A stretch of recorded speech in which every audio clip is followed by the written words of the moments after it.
ঐক্য সংস্কার ও নির্বাচন সামনে রেখে শুরু হচ্ছে 2 দিনের জাতীয় সংলাপ। সকাল 9:30টায় রাজধানীর খামারবাড়ির কৃষিবিদ ইনস্টিটিউশনে এর শুরু। আর এতে উদ্বোধনী বক্তব্য রাখছেন অন্তর্বর্তী সরকার প্রধান অধ্যাপক মোহাম্মদ ইউনূস। এ নিয়ে আলোচনা করতে আমাদের সঙ্গে যোগ দিচ্ছেন জাহাঙ্গীরনগর বিশ্ববিদ্যালয়ের সরকার ও রাজনীতি বিভাগের সহযোগী অধ্যাপক ডক্টর মোহাম্মদ ফরিদ হোসেন। ডক্টর ফরিদ হোসেন, আপনাকে স্বাগত জানাচ্ছি আমাদের ইন্ডিপেন্ডেন্ট সংবাদে।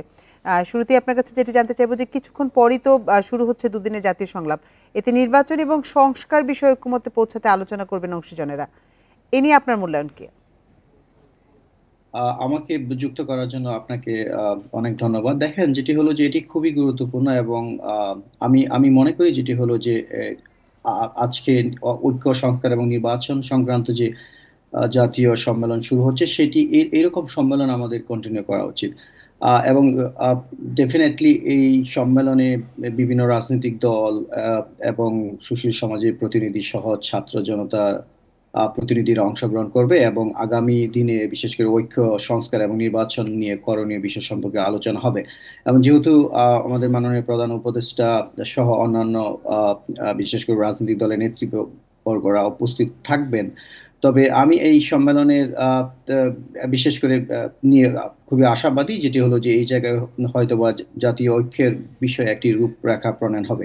তবে আরেকটি বিষয়, সেটি হলো যে এই সম্মেলনে বিশেষ করে আমন্ত্রণ না পাওয়া রাজনৈতিক দলগুলো, তাদের বিষয়ে কি ব্যবস্থা হবে এবং তারা আগামী আগামী নির্বাচন এবং সংস্কার প্রক্রিয়ায় তাদেরকে কিভাবে আপনার অন্তর্ভুক্ত করা হবে, বা তাদেরকে যদি বাদ দেওয়া হয় তাদেরকে কিভাবে আহ, আপনার এই নির্বাচন প্রক্রিয়ার বাহিরে রেখে নির্বাচন এই কর্মযোগ্য এবং সংস্কার প্রক্রিয়াকে অব্যাহত রাখবে, সেই বিষয়গুলো নিয়ে কিন্তু আলোচনা খুবই গুরুত্বপূর্ণ।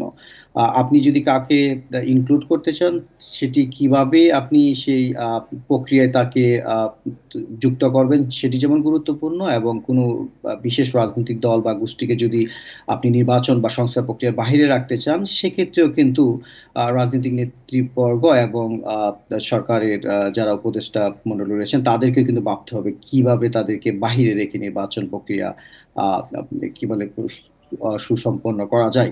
কারণ আমরা জানি যেটি হলো যে বাংলাদেশ এখন বিভিন্ন রকমের অভ্যন্তরীণ এবং আহ, আপনি যদি বলেন এক্সটার্নাল চ্যালেঞ্জের সম্মুখীন। বিশেষ করে আমরা সাম্প্রতিক সময়ে আমাদের ইন্ডিয়ার সাথে আপনার কূটনৈতিক সম্পর্কে টানাপোড়েন, ওইদিকে আমরা যদি দেখি যেটা হলো যে মিয়ানমারের রাজনৈতিক অস্থিরতা, সবকিছু মিলিয়ে কিন্তু আমাদের এক্সটার্নাল চ্যালেঞ্জের সাথে সাথে আমাদের ডোমেস্টিক অনেকগুলো চ্যালেঞ্জ রয়েছে। সো এই জায়গায় আমি যদি বলি যে এই মুহূর্তে এই জাতীয় সংলাপ খুবই গুরুত্বপূর্ণ।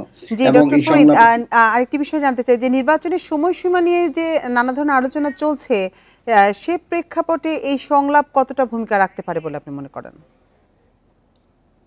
একটি বিষয় দেখেন, যেটি হলো যে হ্যাঁ, আমার মনে হয় যেটা হলো যে নির্বাচনের বিশেষ করে সম্ভাব্য আহ, আহ, তারিখ নিয়ে কিন্তু আলোচনা হবে এই জায়গায়। তবে এটি নির্ভর করছে দেখেন যে প্রধান রাজনৈতিক দলগুলোর উপর, বিশেষ করে বাংলাদেশ জাতীয়তাবাদী দল এবং অন্যান্য যে বিশেষ করে প্রধান রাজনৈতিক দল রয়েছে, তাদের উপরে কিন্তু তারা কিভাবে চাচ্ছে বিষয়টা। কারণ আপনি যদি দেখেন যেটা হলো যে এই সংলাপে কিন্তু সাধারণ মানুষের অংশগ্রহণের তেমন সুযোগ নেই। সাধারণ মানুষের প্রতিনিধিদের অংশগ্রহণ রয়েছে, বিশেষ করে ছাত্র জনতা, অন্যান্য রাজনৈতিক দলের প্রতিনিধি। তবে যেটা হলো যে নির্বাচন কখন হবে, কিভাবে হবে, সেটি কিন্তু রাজনৈতিক দলগুলোর অভিপ্রায় কি, সে তার উপর কিন্তু নির্ভর করে। আবার অন্যদিকে আপনি যদি দেখেন যেটি হলো যে রাজনৈতিক দলগুলোর সাপোর্ট বেস হিসাবে সাধারণ জনগণ কিভাবে চাচ্ছে, সাধারণ জনগণ আগে কোনটি চাচ্ছে, সেটি হলো সংস্কার আগে চাচ্ছে নাকি নির্বাচন আগে চাচ্ছে। যদি জি, বাংলাদেশের যেমনটি বলছিলেন, তো সেক্ষেত্রে কোন কোন ক্ষেত্রে সংস্কার বেশি প্রয়োজন বলে আপনি মনে করছেন?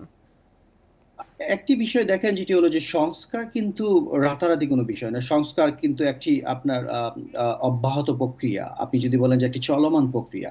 তবে আমাদের কিছু কিছু জায়গায় বিশেষ করে খুব ইমিডিয়েট সংস্কার দরকার, বা খুব খুব দ্রুত সংস্কার দরকার। ডেফিনেটলি তার মধ্যে আমরা যদি বলি, সেটি হলো যে আমাদের আহ, সাংবিধানিক যে ইনস্টিটিউশনস গুলো রয়েছে, তার মধ্যে সবার আগে যেটি হচ্ছে নির্বাচন কমিশনের এখতিয়ার এবং ইভিন নির্বাচনী আইন প্রক্রিয়া, সেগুলো কিন্তু হতে পারে। অন্যদিকে আমরা যদি দেখি যেটা হলো যে হ্যাঁ, নির্বাচন আচরণবিধি ছাড়াও আমরা যেমন সংবিধান সংস্কারের কথা বলা হচ্ছে, এবং বিভিন্ন আপনি যদি দেখেন যেটা হলো যে পাবলিক সার্ভিস কমিশন থেকে শুরু করে বিশেষ করে জনপ্রশাসন, অন্যান্য সকল জায়গায় কিন্তু সংস্কার কমিশন গঠিত হয়েছে, সেগুলো কিন্তু একটু সময় সাপেক্ষ ব্যাপার।